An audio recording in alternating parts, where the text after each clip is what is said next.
Oke, selamat datang semuanya. Di episode kali ini kita bakal bahas sesuatu yang kayaknya semua pebisnis pengen tahu jawabannya. Apa sih rahasia loyalitas pelanggan? Betul banget. Maksudnya, apa sih yang bikin kita tuh mau balik lagi dan lagi ke satu layanan? Apa benar cuma karena diskon? Atau jangan-jangan ada sesuatu yang lebih dari itu? Nah, coba deh, pikirin sebentar deh. Layanan apa yang paling sering kamu pakai? Mungkin coffee shop langganan. Apa yang bikin kamu balik lagi ke situ? Apa karena sering dapat promo? Atau ada alasan lain yang lebih personal, sesuatu yang bikin klik gitu ya, yang bikin kita ngerasa nyaman dan percaya sama brand itu. Nah, untuk ngejawab pertanyaan itu, kita punya studi kasus yang keren banget dan relevan banget di Indonesia saat ini. Kereta cepat, Wush. Wush, tepat. Ini kan layanan yang premium, modern, canggih. Tapi pada akhirnya, mereka juga pusing mikirin tantangan bisnis yang klasik. Gimana caranya bikin penumpang yang udah coba sekali mau naik lagi?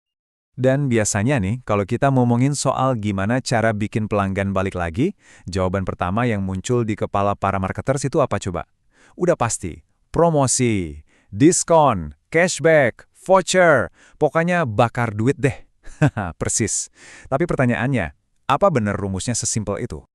Nah, untungnya kita nggak perlu nebak-nebak, karena ada sebuah studi di tahun 2024 yang benar-benar coba ngebedah ini secara ilmiah.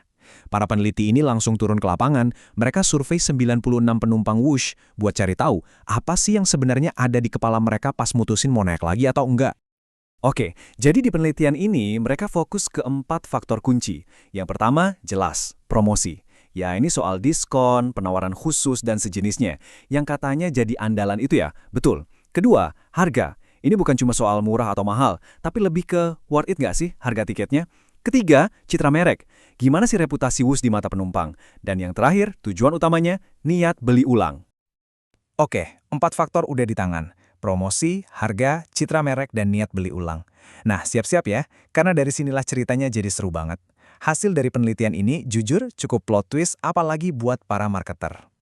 Dan ini dia plot twistnya. Kalau kita biasa mikir promosi itu kunci segalanya buat bikin pelanggan loyal, data ini bilang, tunggu dulu. Ternyata dari 96 penumpang yang disurvei, promosi itu nggak punya efek signifikan sama sekali ke niat mereka buat naik Wush lagi. Wow, tunggu. Nggak ada efek sama sekali, bahkan ke citra maraknya juga nggak ngaruh. Sama sekali nggak ngaruh secara statistik. Benar-benar mengejutkan.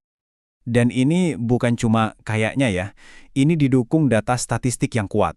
Lihat aja angkanya, P-value untuk promosi itu 0,988. Gampangnya gini, di dunia statistik, biar sebuah faktor dianggap berpengaruh, angkanya harus di bawah 0,05. Nah, 0,988 ini kan jauh banget di atas itu. Artinya, pengaruh promosi ini ya bisa dibilang hampir nol. Wah, gila sih. Ini benar-benar ngeruntuhin mitos marketing yang udah mendarah daging ya. Oke. Jadi kalau bukan promosi, terus apa dong? Apa yang sebenarnya bikin penumpang mau beli tiket Wush lagi? Nah, penelitian yang sama juga ngasih jawabannya. Ternyata ada 2 pahlawan utamanya. Bukan diskon-diskonan sesaat, tapi 2 hal yang lebih fundamental, yaitu persepsi soal harga dan kekuatan citra merek itu sendiri. Coba kita lihat langsung di datanya di tabel ini. Kontrasnya kelihatan jelas banget. Promosi P-value-nya 0,988. Nggak signifikan. Oke, itu udah kita bahas. Nah, kalau yang lain, nah lihat nih. Harga P-value-nya 0,035. Di bawah 0,05 berarti signifikan. Dan yang paling juara, citra merek. P-value-nya 0,0001. Ini super signifikan. Jelas banget kan siapa yang punya pengaruh nyata di sini?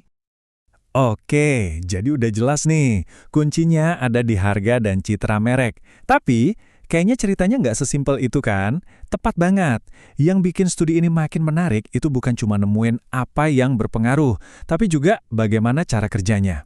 Ternyata, kedua faktor ini tuh saling berhubungan, saling memperkuat. Dalam bahasa statistik, ini namanya efek mediasi. Gampangnya gini, bayangin citra merek itu kayak jembatan. Jadi pengaruh harga terhadap niat beli ulang itu nggak cuma langsung, tapi juga lewat jembatan ini. Oh, jadi harga yang bagus itu ngebangun jembatan citra merek yang kokoh, terus orang-orang nyebrang lewat jembatan itu buat jadi loyal. Gitu ya? Persis. Analogi yang pas. Oke, kita bedah pelan-pelan ya. Pertama, ada jalur yang langsung. Ini gampang dipahami. Kalau penumpang ngerasa harga tiket Wush itu fair, masuk akal, sepadan sama yang didapat, ya secara langsung mereka jadi lebih pengen buat naik lagi di lain waktu. Logis kan? Tapi ada efek kedua yang lebih dalam. harga yang dianggap fair itu juga ngebangun sesuatu yang lain, yaitu persepsi positif terhadap brand Whoosh secara keseluruhan. Di kepala penumpang tuh muncul pikiran, wah keren nih, layanan premium tapi harganya wajar.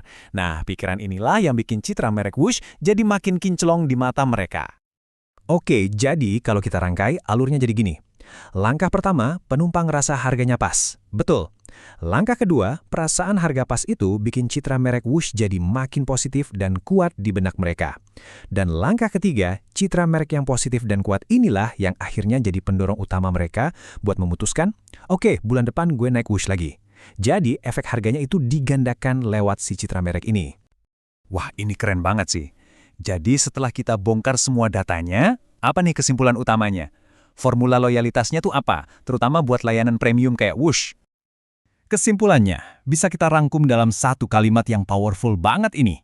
Untuk pengalaman premium, persepsi merek adalah mesin loyalitas yang sesungguhnya. Dan bahan bakarnya adalah harga yang terasa pas. Jadi intinya, loyalitas jangka panjang itu nggak bisa dibeli cuma dengan obral diskon sesaat. Nggak bisa. Loyalitas itu harus dibangun di atas fondasi yang kuat. Fondasinya apa? Identitas merek yang solid, yang terus diperkuat oleh value atau nilai yang dirasakan penumpang setiap kali mereka naik kereta itu. Nah, sebagai penutup, coba deh kita semua renungkan, kira-kira kapan terakhir kali kamu milih sebuah produk atau layanan bukan karena lagi diskon, tapi murni karena kamu percaya sama mereknya dan ngerasa itu worth it? Jawabannya bisa jadi menarik. Oke, sekian dulu pembahasan kita kali ini. Sampai jumpa di episode berikutnya.